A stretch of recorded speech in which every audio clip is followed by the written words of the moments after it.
തിരിച്ചറിയാൻ പറ്റും. അതുകൊണ്ട് നമ്മളൊരു അപ്പത്തിൻ്റെ ഭാഗമായി കാണണം. എന്ന് പറഞ്ഞാൽ എൻ്റെ സഹോദരനെ എൻ്റെ ശരീരത്തിൻ്റെ ഭാഗമായി അംഗീകരിച്ചുകൊണ്ട് സ്നേഹിക്കാൻ കഴിയുന്ന ഒരു മനസ്സിൻ്റെ ഉടമയായി നമ്മൾ വളർന്നുയരേണ്ടിയിരിക്കുന്നു. പ്രിയമുള്ളവരെ, നമ്മുടെ അടുക്കിലേക്ക് ദൈവം അയക്കുന്ന ഓരോ ദൈവത്തിൻ്റെ മക്കളുടെയും വേദനകളെ സ്വന്തം വേദനകളായി ഏറ്റുവാങ്ങാനായിട്ട് പരിശുദ്ധാത്മാവ് നമുക്ക് കൃപ തരേണ്ടിയിരിക്കുന്നു. അതിനായിട്ട് നമുക്ക് ആഗ്രഹിച്ച് പ്രാർത്ഥിക്കാം. കുറേ നാളുകൾക്ക് മുമ്പ് ഞാൻ നട്ടലിന് രോഗം വന്ന് കിടപ്പിലായിപ്പോയി. ഇവിടുന്ന് വേദനയൊക്കെ ആയിട്ട് വലിയ വേദനയൊക്കെ ഉണ്ടായിരുന്ന സമയത്താണ് ഞാൻ സിംഗപ്പൂർക്ക് കയറിപ്പോയത്. അവിടെ ചെന്നു. അവിടെ വെച്ച് 3 ദിവസത്തെ തുടർച്ചയായ സുവിശേഷ പ്രസംഗം കഴിഞ്ഞ് 4-ാം ദിവസം കട്ടിൽ നിന്ന് എഴുന്നേൽക്കാനായില്ല. അന്ന് ഈ അച്ഛനവിടെ സജി അച്ഛനവിടെ വികാരിയായിരിക്കുന്ന കാലമാണ്. എന്തായാലും ഒരാഴ്ച കാലം അവിടുന്ന് എഴുന്നേൽക്കാതെയൊക്കെ അവിടെ കിടന്നു. അവിടുന്ന് അവരെന്നെ ഇങ്ങോട്ട് കയറ്റിവിട്ടു. എന്തായാലും വീൽ ചെയറിൽ ഇവിടെ വന്ന് ഇവിടെ ഏകദേശം ഒരു 42 ദിവസം കട്ടിലിൽ നിന്ന് എഴുന്നേൽക്കാൻ വയ്യാതെ കിടന്നു. അപ്പോൾ ഇങ്ങനെ കിടക്കുമ്പോൾ പ്രിയമുള്ളവരെ, ഇങ്ങനെ കിടക്കുന്ന മനുഷ്യരുടെ എല്ലാം വേദനകൾക്ക് വേണ്ടി മധ്യസ്ഥ പ്രാർത്ഥന നടത്താനായിട്ട് കഴിഞ്ഞു. അങ്ങനെ ഇരിക്കുമ്പോഴാണ് പല മനുഷ്യരും എന്നെ കാണാൻ വേണ്ടി വരാൻ തുടങ്ങി. ഞായറാഴ്ച ദിവസങ്ങളിൽ മാത്രം കതക് തുറന്നു കൊടുക്കും. അന്ന് ഇവിടെ വരുന്ന വിശ്വാസികളെല്ലാം എന്നെ കാണാൻ വരാറുണ്ട്. അപ്പോൾ ഞാൻ അവരിൽ നിന്ന് പ്രതീക്ഷിച്ച ഒരു കാര്യമുണ്ട്. എല്ലാ ആഴ്ചയിലും ഇവിടെ നിന്ന് എല്ലാവരെയും ആശ്വസിപ്പിച്ചുകൊണ്ട് പല ആശ്വാസവചനങ്ങളും ഞാൻ അങ്ങോട്ട് പറയും. അപ്പോൾ എൻ്റെ ഒരു ചിന്ത, ഇവരെല്ലാം ഇത് കാണാതെ പഠിച്ചു വെച്ചിട്ടുണ്ട്. അതുകൊണ്ട് മിക്കവാറും ഈ പറഞ്ഞതെല്ലാമെങ്കിലും തിരിച്ച് ഇവരെന്നോട് പറയുമെന്നാണ് വിചാരം. എന്നാൽ ഒരു മനുഷ്യന് പോലും ഒരു നല്ല വാക്ക് ഇതെല്ലാം മാറും എന്ന് പറയാൻ തോന്നിയില്ല. ഓരോരുത്തരും, ഞാൻ തടിക്കസേരയില്ല നടുവേദന ആയതുകൊണ്ടിരിക്കുന്നത്, അവർ എന്നെ നോക്കി വന്നേച്ച് 2 തുള്ളി കണ്ണുനീര് താഴേക്ക് ഇടും. എന്നിട്ട് അവരിറങ്ങിപ്പോകും. എനിക്ക് തന്നെ ഒരു സംശയമായി. കാര്യം ഇരിക്കുന്നത് തടിക്കസേരയിലാണ്. മെത്രാപ്പോലിത്തമാർ കാലം ചെയ്ത് കഴിയുമ്പോൾ തടിക്കസേരയിലാണ് ഇരിക്കുന്നത്. ഞാൻ എൻ്റെ ശരീരത്തിൽ ഞുള്ളി നോക്കി, എന്താ ഇനി കാലം ചെയ്തുവല്ലോ ഇരിക്കുകയാണ്. ഇവർ ഈ കരയാനും മാത്രം. ഒരു മനുഷ്യനൊരു ആശ്വാസവചനം പറയാനാവുന്നില്ല. നമ്മുടെയൊക്കെ ആളുകളുടെ ഒരു പ്രത്യേകതയാണ് നല്ല വാക്ക് പറയാൻ പലപ്പോഴും കഴിയാത്ത അവസ്ഥ. ഇത് ഒരു ക്രിസ്ത്യാനിക്കുണ്ടാകണം. ഒരു വേദനിക്കുന്നവൻ്റെ അടുക്കൽ ചെല്ലുമ്പോൾ ആരായാലും ഒരു നല്ല വാക്ക് പറയാൻ പറ്റണം. എന്തായാലും അങ്ങനെ ഇരിക്കുന്ന സമയത്താണ് ചേർത്തല ഭാഗത്ത് നിന്ന് ഒരു നല്ല കുടുംബം എന്നെ കാണാൻ വേണ്ടി വന്നു.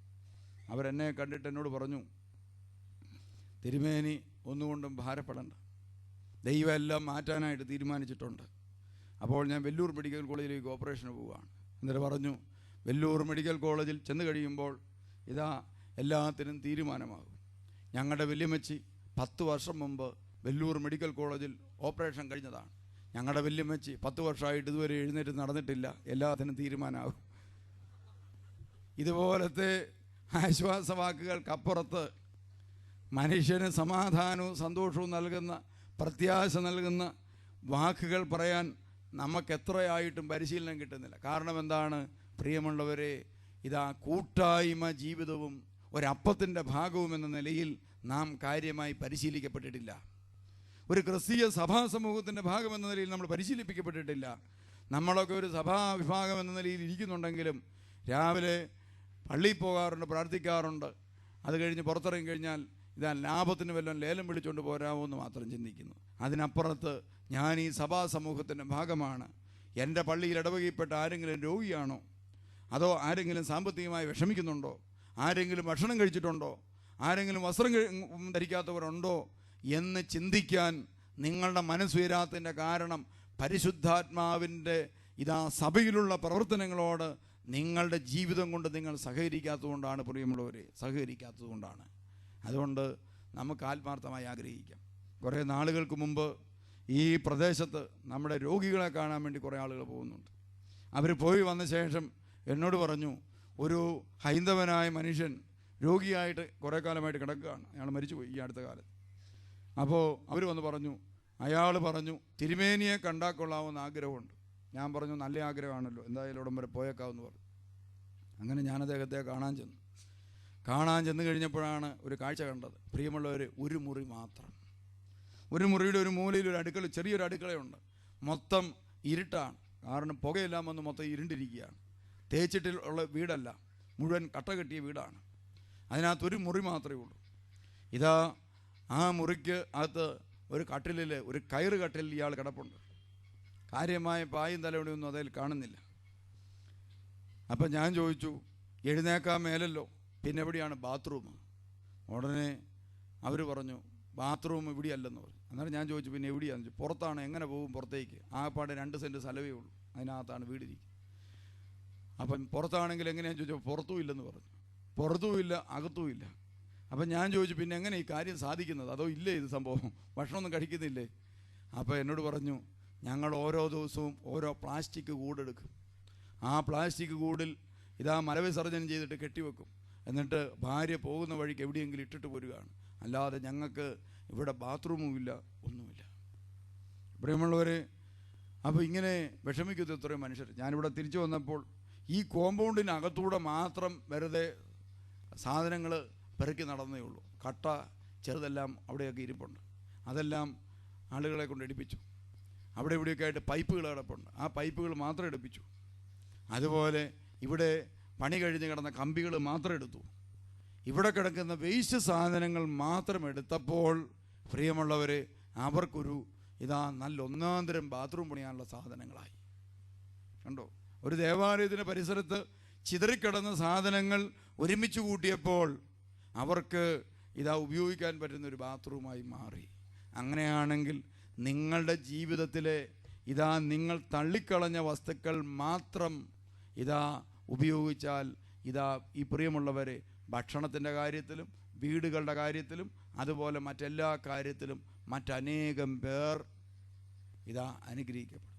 ഞാൻ കുറേ നാളുകൾക്ക് മുമ്പ് ആളുകളോട് പറഞ്ഞു, നിങ്ങളുടെ ഇതാ വീട്ടിലെ ഇതാ ഉപയോഗം കഴിഞ്ഞ സാധനങ്ങളുണ്ട്, അതൊക്കെ ഇതാ ഇങ്ങോട്ട് കൊണ്ടുവരാൻ പറഞ്ഞു. പല ആളുകളും പല സാധനങ്ങളും ഇവിടെ കൊണ്ടുവന്നു. പഴയ മിക്സി, പഴയ സാധനങ്ങളൊക്കെ വീട്ടിൽ ചുമ്മാ മൂല വെച്ചിട്ടുണ്ട്. അതെല്ലാം ഇവിടെ കൊണ്ടുവന്ന് കഴിഞ്ഞപ്പോൾ ഇതാ പാവപ്പെട്ട മനുഷ്യർ എത്രയോ താല്പര്യത്തോടു കൂടിയാണ് ആ സാധനങ്ങൾ വന്ന് സന്തോഷത്തോടെ മേടിച്ചുകൊണ്ട് പോകുന്നത്. നമ്മുടെയൊക്കെ വീട്ടിൽ അളമാരിയിൽ അടുക്കി വച്ചിരിക്കുന്ന എന്തുമാത്രം വസ്ത്രങ്ങളുണ്ട്, അതിൽ പലതും നമ്മൾ ധരിക്കാത്തതാണ്. എന്നാൽ അതുമാത്രം ഒന്ന് കഴുകി ഇതാ തേച്ച് ഇതാ സമൂഹത്തിലേക്കൊന്ന് കൊണ്ടുവന്ന് നോക്കി, എത്രയോ പേർ അതിൻ്റെ ആവശ്യക്കാരാണ്. അതുപോലെ നമ്മുടെ വീട്ടിൽ ഭക്ഷണം കഴിഞ്ഞ ശേഷം ഇതാ മാറ്റിവെക്കുന്ന ഫ്രിഡ്ജിലിരുന്ന് ഇതാ അഴുക്കായി പോകുന്ന ഭക്ഷണ സാധനങ്ങൾ മാത്രം ഇതാ നമ്മൾ ഭക്ഷണത്തിന് ശേഷം ഒന്ന് മാറ്റിവെച്ച് അത് സമൂഹത്തിലേക്കൊന്ന് കൊണ്ടുവന്ന് എത്രയോ പേർ അതിനുവേണ്ടി കൈ നീട്ടുന്നവരായി മാറും. അപ്പോൾ നമ്മൾ ഓർക്കണം, നമ്മളൊരു ക്രിസ്ത്യാനി എന്ന് പറഞ്ഞ് ജീവിച്ചതുകൊണ്ടായില്ല. നമ്മളൊരു ക്രിസ്ത്യാനി എന്ന നിലയിൽ ഏറ്റെടുക്കേണ്ട ചില ധാർമ്മിക ഉത്തരവാദിത്വം കൂടിയുണ്ട്. അത് പരിശുദ്ധാത്മാവ് നമ്മളെ ഈ വചനത്തിലൂടെ പഠിപ്പിക്കുകയാണ്. പ്രിയമുള്ളവരെ, അവർ ഒരു അപ്പത്തിൻ്റെ ഭാഗമെന്ന നിലയിൽ കൂട്ടായ്മയായി നിന്നു. കണ്ടോ? നമ്മൾ അപ്പോസ്തല പ്രവൃത്തിയിൽ കാണുകയാണ്. ഇനി നമുക്ക് വായിക്കാം. പ്രാർത്ഥന എന്നിവയിൽ സദാ താല്പര്യപൂർവ്വം പങ്കുചേർന്നു. എങ്ങനെയാ പങ്കുചേർന്നത്? താല്പര്യത്തോടെ പ്രാർത്ഥിക്കാൻ പള്ളിയിൽ പോയി. നമ്മുടെയൊക്കെ ആളുകൾ വിശുദ്ധ കുർബാനയ്ക്ക് എപ്പോഴാണ് പോകുന്നത്? നിങ്ങൾക്കെല്ലാവർക്കും സമാധാനം ഉണ്ടാകട്ടെ എന്ന് പറഞ്ഞ് അച്ഛൻ ആശീർവദിച്ച് അങ്ങോട്ട് വിടുമ്പോഴാണ് ചിലരുടെ തല ഇതാ പള്ളിയുടെ പടിഞ്ഞാറ് വശത്ത് പ്രത്യക്ഷപ്പെടുന്നത്. അതല്ല ക്രൈസ്തവ ജീവിതം. താല്പര്യത്തോടെ ബലിപീഠത്തിന് മുമ്പിലെത്താനും അതുപോലെ പ്രാർത്ഥിക്കാനും ഞാനും നിങ്ങളും ഇതാ പ്രിയമുള്ളവരെ കടപ്പെട്ടിരിക്കുന്നവരാണെന്ന് നമ്മൾ മറന്നു പോകരുത്. ഇനി നമുക്ക് അടുത്ത വചനം വായിക്കാം. എല്ലാവരിലും ഭീതിയുളവായി അപ്പോസ്തലന്മാർ വഴി പല അത്ഭുതങ്ങളും അടയാളങ്ങളും സംഭവിച്ചു. എല്ലാവരിലും ഒരു ദൈവഭയമുണ്ടായി. കണ്ടോ? പരിശുദ്ധാത്മാവ് വന്ന് നിറയാൻ തുടങ്ങുമ്പോൾ എല്ലാവർക്കും യേശു ക്രിസ്തു ഞങ്ങളുടെ മധ്യത്തിൽ ജീവിക്കുന്നു എന്നൊരു ദൈവഭയം. ഇനി വായിച്ചേ. വിശ്വസിച്ചവർ എല്ലാവരും ഒറ്റ സമൂഹമാവുകയും അപ്പോസ്തലന്മാരുടെ കരങ്ങൾ വഴി ദൈവം അസാധാരണമായ അത്ഭുതങ്ങൾ പ്രവർത്തിച്ചു. കണ്ടോ? ഒരു ക്രൈസ്തവ സമൂഹം അപ്പോസ്തലന്മാരുടെ വചനം കേട്ടും കൂട്ടായ്മ ആചരിച്ചും അതുപോലെ ഒരു ശരീരത്തിൻ്റെ ഭാഗം എന്നതുപോലെ ഒരു മനസ്സോടുകൂടി ജീവിക്കുകയും ഒരു സമൂഹം ഒന്നിച്ചുകൂടി പ്രാർത്ഥിക്കുകയും ചെയ്താൽ അവിടെ അപ്പോസ്തലന്മാരുടെ കരങ്ങൾ വഴി എന്ത് നടക്കും? അസാധാരണമായ അടയാളങ്ങൾ നടക്കും. കണ്ടോ? അല്ലെങ്കിലോ അപ്പോസ്തലന്മാരുടെ കരങ്ങൾ വഴി ഒന്നും നടക്കുകയില്ല. ദൈവത്തിൻ്റെ കരങ്ങൾ വഴി ഒന്നും നടക്കുകയില്ല. കാരണം എന്താണ്? മർക്കോസിൻ്റെ സുവിശേഷത്തിൽ 6-ാം അധ്യായത്തിൽ വ്യക്തമാക്കുന്നുണ്ട്. യേശു ക്രിസ്തുവിന് കുറച്ച് രോഗികളുടെ മേൽ കൈവച്ച് സുഖപ്പെടുത്താനല്ലാതെ മറ്റൊരത്ഭുതവും പ്രവർത്തിക്കാൻ സാധിച്ചില്ല. എപ്പോഴാണ്? സ്വന്തം നാട്ടിൽ ചെന്നപ്പോൾ. യേശുവിനെ ദൈവമായി അംഗീകരിക്കാത്ത ഒരു സമൂഹത്തിൽ ചെന്നപ്പോൾ ഇതാ കുറച്ച് രോഗികളുടെ മേൽ തൊടാനല്ലാതെ സുഖപ്പെടുത്താനല്ലാതെ ഒന്നും യേശുവിനെ കൊണ്ട് സാധിച്ചില്ല. അങ്ങനാണെങ്കിൽ യേശു ക്രിസ്തുവിന് പോലും നമ്മുടെ ഇടയിൽ ഒന്നും ചെയ്യാൻ പറ്റാത്ത സാഹചര്യങ്ങൾ ഉണ്ടാകാറുണ്ട്. നമ്മൾ മനസ്സിലാക്കിക്കണം. എപ്പോഴാ? നമുക്ക് വിശ്വാസമില്ലാതെ വരും. അപ്പോൾ ദൈവജനം വിശ്വാസ സമൂഹമായി മാറിയാൽ പ്രിയമുള്ളവരെ, അപ്പോസ്തോലിക അധികാരം ലഭിച്ച ഞങ്ങളുടെ കരങ്ങൾക്ക് ഇതാ ശക്തി കിട്ടും. അങ്ങനാണെങ്കിൽ പ്രിയമുള്ളവരെ, അപ്പോസ്തോലിക അധികാരം കൈയാളുന്ന ഞങ്ങളുടെ ശക്തി എന്ന് പറയുന്നത് എന്താണ്?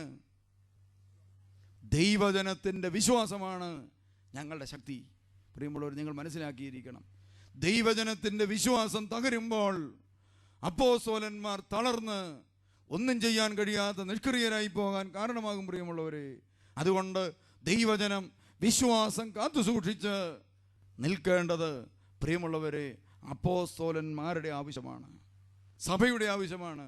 നമ്മൾ മനസ്സിലാക്കിക്കണം. അതുകൊണ്ട് നിങ്ങൾ പാപം ചെയ്യുമ്പോഴും വിശ്വാസം ത്യജിക്കുമ്പോഴും ദൈവജനത്തെ അവഗണിക്കുമ്പോഴും ആരെ ബാധിക്കുന്നുണ്ട്? അപ്പോസ്തോലിക സഭയെയും അപ്പോസ്തലന്മാരെയും ബാധിക്കുന്നുണ്ട്. അങ്ങനാണെങ്കിൽ ഏതെങ്കിലും സ്ഥലത്ത് ഒരു പുരോഹിതൻ തളർന്നു പോകുന്നുണ്ടെങ്കിൽ, ഏതെങ്കിലും സ്ഥലത്ത് ഒരു ബിഷപ്പ് തളർന്നു പോകുന്നുണ്ടെങ്കിൽ അതിൻ്റെ പിന്നിലെ കാരണം തിരിച്ചറിയണം. പ്രിയമുള്ളവരെ, കാരണം എന്താണ്? വിശ്വാസജനത്തിൻ്റെ വിശ്വാസ തീഷ്ണതയിലുണ്ടായ നഷ്ടമാണ്, കാര്യമായ നഷ്ടമാണ് അവരെ തളർത്തിക്കളഞ്ഞിട്ടുള്ളത്. നമ്മൾ മനസ്സിലാക്കിക്കോണം. അതുകൊണ്ട് നമ്മൾ ഓരോ വ്യക്തിയും, നിങ്ങളിവിടെ ഇരിക്കുന്ന ഓരോ വ്യക്തിയും വീട്ടിൽ പോയി, നിങ്ങളിപ്പോൾ ഈ ധ്യാനം കൂടി ഇവിടുന്ന് പോയി, നിങ്ങൾ ധ്യാനത്തിൽ ശക്തിപ്പെട്ടപ്പോൾ ഞാൻ ശക്തിപ്പെട്ടിരിക്കുകയാണ്. നിങ്ങൾ ഈ ധ്യാനം കൂടിയ ശേഷം മാരക പാപത്തിലേക്ക് ചെന്ന് വീണാൽ ആരെ ബാധിക്കുമത്? എൻ്റെ ആധ്യാത്മികതയെ അത് കാര്യമായി ബാധിക്കും. ഈ ശുശ്രൂഷയിൽ എൻ്റെ പങ്കാളികളായി നിൽക്കുന്ന ഓരോ വ്യക്തിയും ഇതാ ദൈവകൃപയെ വിടുകയോ പാപത്തിലേക്ക് വീണുപോവുകയോ ചെയ്താൽ എൻ്റെ വ്യക്തിപരമായ ജീവിതത്തിലും അതുപോലെ എൻ്റെ അപ്പോസ്തോലിക ജീവിതത്തിലും ഇതാ പ്രിയമുള്ളവരെ കാര്യമായ ക്ഷതമേൽപ്പിക്കാൻ സാധിക്കും. അതുകൊണ്ട് നിങ്ങൾ ഓരോരുത്തരും മനസ്സിലാക്കണം, ഇതാ നിങ്ങൾ സഭാ സമൂഹത്തിൻ്റെ ഓരോ ഭാഗമാണ്. ഈ സഭാ സമൂഹത്തിൻ്റെ ഭാഗമാണ് നിങ്ങൾ ഓരോരുത്തരും. അതുകൊണ്ട് നിങ്ങൾ നിങ്ങളുടെ ഭവനത്തിൽ വിശുദ്ധ ജീവിതം നയിക്കുമ്പോൾ ഇതാ അപ്പോസ്തോലിക പ്രവർത്തനം ശക്തിപ്പെട്ടുകൊണ്ടിരിക്കുകയാണ്. നിങ്ങളിവിടെ കേൾക്കുന്ന വചനമനുസരിച്ച് നിങ്ങളുടെ ഭവനങ്ങളിലും നിങ്ങളുടെ ജോലി ചെയ്യുന്ന സ്ഥലത്തും ജീവിക്കുമ്പോൾ പോലും ഈ സ്ഥാപനവും അതുപോലെ പ്രിയമുള്ളവരെ ബലഹീനായ ഞാനും അതിലൂടെ ശക്തിപ്പെട്ടുകൊണ്ടിരിക്കുകയാണ്. അതുകൊണ്ട് നിങ്ങൾ തളരുമ്പോൾ ഞാൻ ദുർബലനായിക്കൊണ്ടിരിക്കും. അതുകൊണ്ട് നിങ്ങൾ ഓരോരുത്തരും പാപം ചെയ്യാതെ ജീവിക്കാൻ ഈ ധ്യാന കേന്ദ്രത്തിൽ വന്നതുകൊണ്ട് നിങ്ങൾ കടപ്പെട്ടിട്ടുണ്ട്. അത് നിങ്ങൾ മറക്കരുത്. ഇനി അപ്പോസ്തലന്മാരുടെ കരങ്ങൾ വഴി ദൈവം അസാധാരണമായ അടയാളം വെച്ചു. അതുകൊണ്ടല്ലേ നമ്മൾ ഈ ധ്യാനത്തിന് ഇതാ പുറത്തുനിന്ന് തിങ്കളാഴ്ച ദിവസം കഴിഞ്ഞാൽ പിന്നെ ആരെയും എടുക്കുകയില്ല. എന്തിനാണ്? നിങ്ങളെ ഒരു വിശ്വാസ സമൂഹമായിട്ട് വചനം നൽകി ഉയർത്തുകയാണ്. റോമർക്കെഴുതിയ ലേഖനം 10:17 വിശ്വാസം കേൾവിയിൽ നിന്നും, കേൾവി ക്രിസ്തുവിനെ കുറിച്ചുള്ള പ്രസംഗത്തിലൂടെയാണ്. അപ്പോൾ തിരുവചനങ്ങൾ കേട്ട് നിങ്ങൾ വിശ്വാസ സമൂഹമായി വരുമ്പോൾ പ്രിയമുള്ളവരെ അസാധാരണമായ അടയാളങ്ങൾ നിങ്ങളുടെ മുമ്പിൽ ഉണ്ടായിക്കൊണ്ടിരിക്കും. എത്രയോ അത്ഭുതങ്ങളും അടയാളങ്ങളുമാണ് നമ്മുടെ മുമ്പിൽ നാം കണ്ടുകൊണ്ടിരിക്കുന്നത്. അന്ധകാര ശക്തികൾ വിട്ടുപോകുന്നു. പൈശാചിക ബന്ധനങ്ങൾക്ക് അടിമപ്പെട്ടിരിക്കുന്ന വ്യക്തികൾ ഓരോ നിമിഷം പ്രതി സ്വതന്ത്രരായിക്കൊണ്ടിരിക്കുന്നു. അതോടൊപ്പം ഇതാ പല രോഗങ്ങളും നമ്മെ വിട്ടുപിരിച്ച് പോയിക്കൊണ്ടിരിക്കുന്നു. നമ്മുടെ മാനസികമായ തലങ്ങളിൽ നമുക്ക് സമാധാനവും സന്തോഷവും വന്നുകൊണ്ടിരിക്കുന്നു. പരിശുദ്ധാത്മാവിൻ്റെ വ്യക്തമായ അടയാളങ്ങളോടുകൂടി പല വ്യക്തികളിലും വന്ന് ആവസിക്കാനിടയാണ്. ഇന്നലെ ഒരു ചെറുപ്പക്കാരൻ വൈകിട്ടായപ്പോൾ എന്ന് പറഞ്ഞു, ഇതാ 3 പ്രാവശ്യം തൻ്റെ ശരീരത്തിലൂടെ പരിശുദ്ധാത്മാവിൻ്റെ പ്രാർത്ഥന നടന്നുകൊണ്ടിരിക്കുമ്പോൾ പരിശുദ്ധാത്മാവ് പ്രവഹിക്കുന്നതായി അനുഭവപ്പെട്ടു. വലിയ ശക്തിയോടുകൂടി 3 പ്രാവശ്യം ദൈവത്തിൻ്റെ ആത്മാവ് തൻ്റെ ശരീരത്തിലൂടെ കടന്നു പോകുന്നതായി തനിക്ക് അനുഭവപ്പെട്ടു. എപ്പോഴാണ്? ഒരു വിശ്വാസ സമൂഹം ഒന്നിച്ചുകൂടി പ്രാർത്ഥിക്കുമ്പോഴാണ് ഇത് സംഭവിക്കുന്നത്. ഇനി വായിക്കാം. വിശ്വസിച്ചവർ എല്ലാവരും ഒറ്റ സമൂഹമാവുകയും തങ്ങൾക്കുണ്ടായിരുന്നതെല്ലാം പൊതുവായി കരുതുകയും ചെയ്തു. കണ്ടോ? തങ്ങൾക്കുണ്ടായിരുന്ന ഓരോന്നും പൊതുവിൻ്റേതാണെന്ന് ഒരു ബോധ്യം അവർക്കുണ്ട്. എൻ്റെ സമ്പത്തും സ്വത്തും എൻ്റെ ജീവിതവും എനിക്ക് മാത്രമുള്ളതല്ല, അതാർക്കെങ്കിലും പ്രയോജനപ്പെടുന്ന ഒരു ജീവിതമായി തീരണമെന്ന് ചിന്തിക്കാൻ തുടങ്ങി. ഇതാണ് പരിശുദ്ധാത്മാവ് പ്രവർത്തിക്കുന്ന ഒരു സമൂഹത്തിൻ്റെ അടുത്ത അടയാളം. ഇനി വായിക്കാം. അവർ തങ്ങളുടെ സ്വത്തുക്കളും വസ്തുവകകളും വിറ്റ് അവശ്യാനുസരണം എല്ലാവർക്കുമായി വീതിച്ചു. അവർ ഏകമനസ്സോടെ താൽപ്പര്യപൂർവ്വം അനുദിനം ദേവാലയത്തിൽ ഒന്നിച്ചുകൂടുകയും ഭവനം തോറും അപ്പം മുറിക്കുകയും ഹൃദയലാളിത്യത്തോടും ആഹ്ലാദത്തോടും കൂടെ ഭക്ഷണത്തിൽ പങ്കുചേരുകയും ചെയ്തിരുന്നു. അവർ ദൈവത്തെ സ്തുതിക്കുകയും എല്ലാ മനുഷ്യരുടെയും സംപ്രീതിക്ക് പാത്രമാവുകയും ചെയ്തു. കണ്ടോ, അവർ വസ്തുവകൾ ആവശ്യാനുസരണം ഉണ്ടായിരുന്നത് മറ്റുള്ളവർക്ക് വേണ്ടി എന്ത് ചെയ്തു? പങ്കുവെച്ച് കൊടുക്കാൻ തയ്യാറായി. അപ്പോൾ ചില ആളുകൾ ഓർക്കും, അങ്ങനെയാണെങ്കിൽ രക്ഷപ്പെട്ടു. ഈ ധ്യാനത്തിൽ കൂടിയിരിക്കുന്ന ആരെങ്കിലും പങ്കുവെക്കാൻ തീരുമാനിച്ചിട്ടുണ്ടെങ്കിൽ അത് കളക്ട് ചെയ്തുകൊണ്ട് പോയേക്കാമെന്ന് ചിന്തിക്കുന്നവരല്ല നമുക്ക് വേണ്ടത്. മറിച്ചെന്താണ്?